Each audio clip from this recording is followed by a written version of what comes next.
आज हम संस्कृत में अनुवाद बनाएंगे।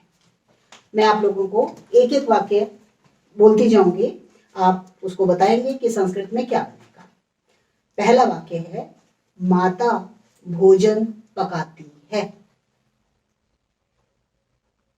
माता भोजन पकाती है। कौन बच्चा बताएगा? माता भोजनम पचति। पचती। पकाना की संस्कृत क्या होती है? पच धातु। किसकी तरह रूप चलेंगे? पठ की तरह। लट लकार। पकाती है, पका रही है, वर्तमान काल। माता के लिए और क्या शब्द लगा सकते हैं हम? नो, जननी, अम्बा, माता, कोई भी पर्यायवाची शब्द हम ले सकते हैं। भोजन भोजनम पचती।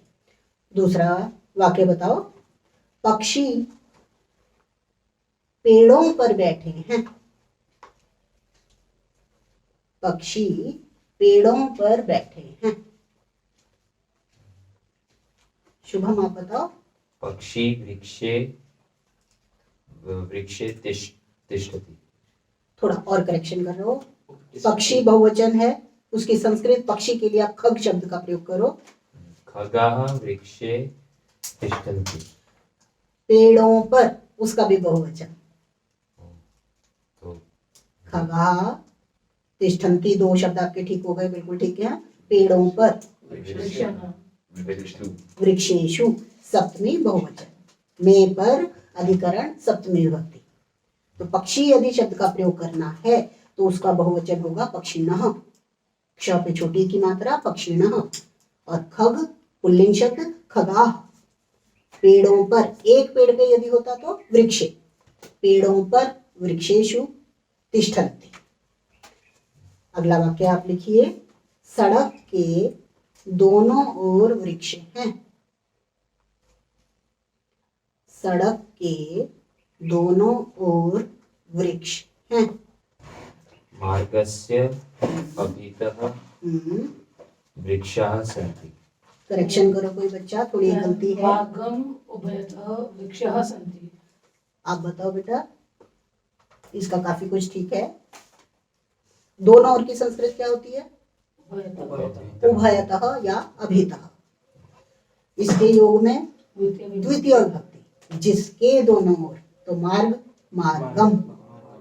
उभयतः वृक्षाः सन्ति। तो वाक्य क्या बन गया? मार्गम अभितः या मार्गम उभयतः वृक्षाः सन्ति। और लिखिए, बच्चा सांप से डरता है।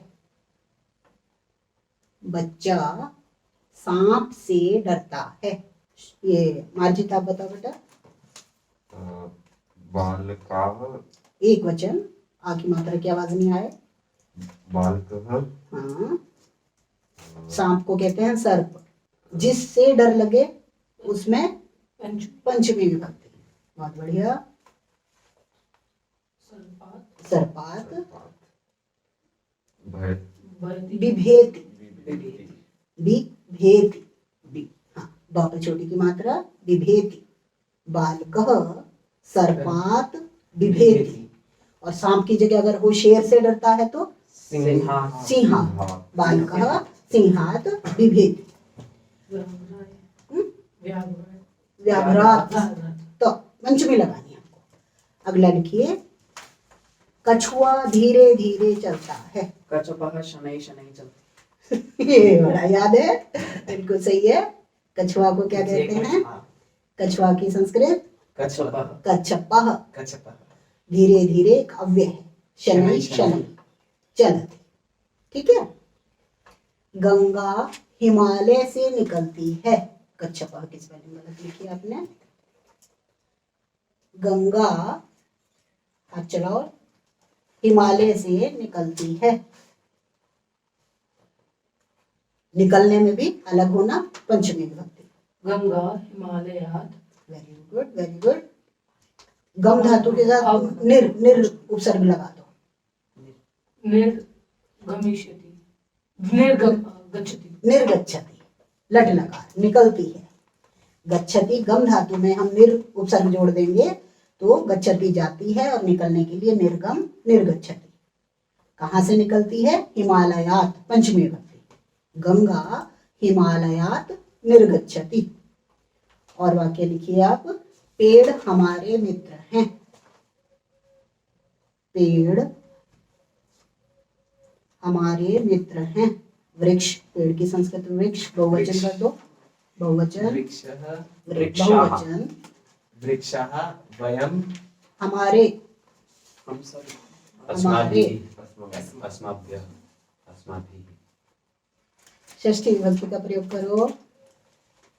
वृक्षः हमारे, अभी तो बता के हटे थे, हमारा हमारी।